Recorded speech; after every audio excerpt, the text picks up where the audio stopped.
all bets are off as to where public opinion is going to go. And I think that Charles is someone who can be criticised and challenged. It's just going to be him, William, and then on the sidelines Andrew and Harry, and that's not going to sustain support in the way that Queen has for the last 70 years.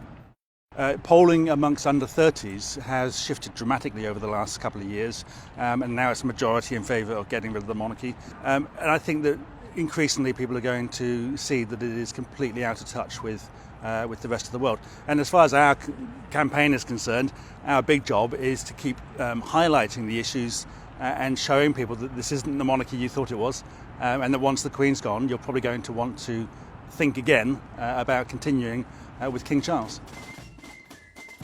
Well, I mean, unfortunately, I think the royal family will be fine after the Queen. I mean, the Queen, that's the other thing about it. The Queen's, we give her a lot of, hasn't she been great? Well, what we mean is she hasn't rocked the boat, right? She's somebody who hasn't really said anything interesting or done anything interesting. She just turns up in the colonial regalia and smiles and shakes hands, right? That's what we actually mean when we say the Queen has been a great Queen. And that's actually part of the fears with her son, right? That he's a bit more political. Maybe he'll start to do more things, maybe he'll start to interfere. But I actually think that what you'll find is it will just carry on.